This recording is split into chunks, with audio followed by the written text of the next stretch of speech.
Hello and welcome back to Data Simplified, and today we have some more interview based questions for you, as you guys appear to be really enjoying those videos at the minute. And today we are going to be looking at rate of sale, or ROS. As I said, at the minute the interview questions that I'm doing are mainly for entry level roles, so you will always get a definition for terms such as rate of sale in entry level roles. However, if you were going for a higher up position, a more managerial position, like an inventory manager, a commercial manager, or a sales manager or something, it would obviously be expected that you would know your terms. So obviously a pro tip is to know your terms even early on in your career. It can be beneficial, but as I said, you would normally get a definition. Also, please ignore my voice today, guys. I am just battling a bit of a cold. Anyway, without further ado, I've set up these interview questions in 2 tabs, just to give you a different format and a different feel of what you could expect in interview Excel-based competency interviews again. And the first tab acts as an information tab, and the second tab is a questions tab. First tab titled Rate of Sale, in brackets ROS, so that the interviewer can abbreviate later on. So ROS is, and the definition, the average sales per week per store stocking. And the formula for this is product sales divided by weeks on sales divided by number of stores stocking the product. Again, we've been given the forward slashes as you would use them in Excel to mean divide, and we've also been given brackets around product sales and weeks on sale, so you know where to put the brackets in your formula so that Excel can understand and apply its BidMath logic. Then if we move on to the questions, as I always say first, look at the data. So we have product, and we have several clothing items, and then we have stores stocking, different values and a missing value, total turnover, different values and a missing value, weeks on sale, total, and finally value ROS, or value rate of sale, and all of those values are missing as it's really expected from the information sheet.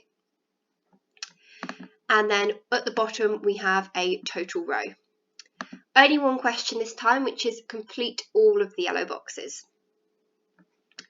So it's always worth at this point, I think, flicking back to the rate of sale question, see what exactly it is they're testing. Well, here they're clearly testing if you can follow instructions carefully and accurately under a pressured time environment and calculate the value rate of sale.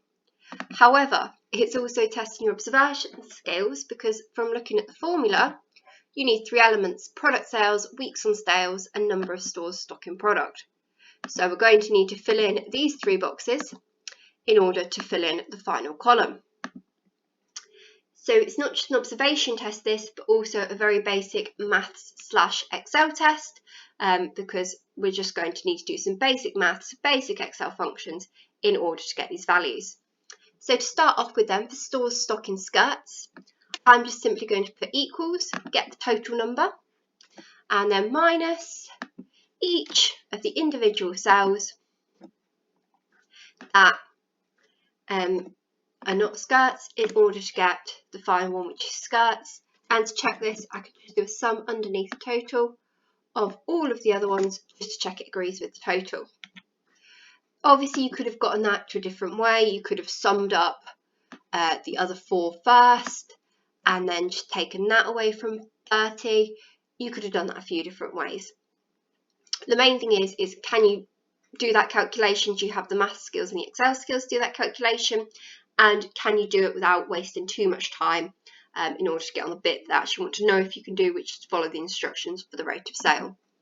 Next, total turnover, and this is just a simple sum because it's in the total row and we have the turnovers for all of the products. So equals sum, open bracket, highlight all of the ones you want to know and click enter.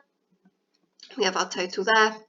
And then weeks on sale, again, I'm going to apply the exact same logic here as I did for the skirts, just minusing everything off the total to get my final yellow box. There we go, which is 1. And finally, we can move on to calculating rate of sale. How do we calculate rate of sale? Okay, so it was product sales divided by weeks on sales divided by number of stores stocking the product. So equals product sales divided by weeks on sale, divided by store stocking, and don't forget those brackets.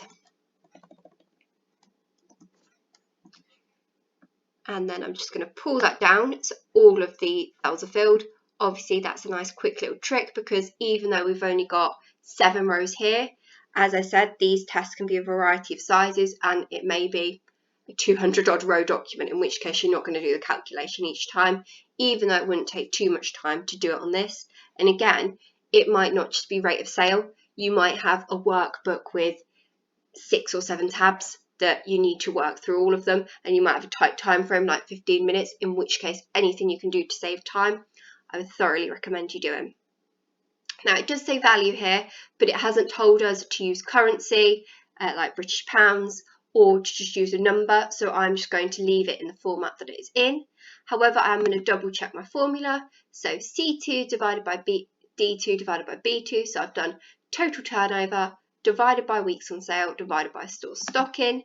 Just go back, product sales divided by weeks on sale divided by store stocking, just to sense check that I'm happy with that.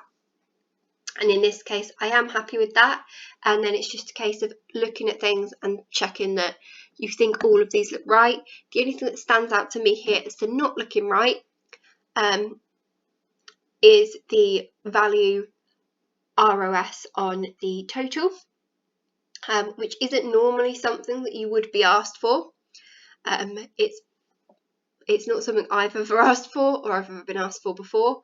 However, the box is yellow, so we will leave it in. We can see that the logic applied is still the same.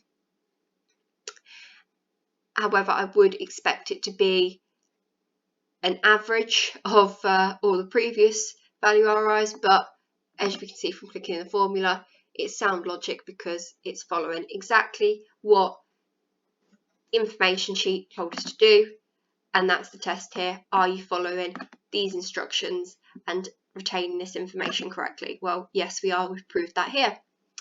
So thank you very much for watching today's video, guys. Please let me know if there are any further interview questions you would like for me to cover. Let me know in the comments down below, and feel free to look at my other interview questions videos. All right, thank you. Bye.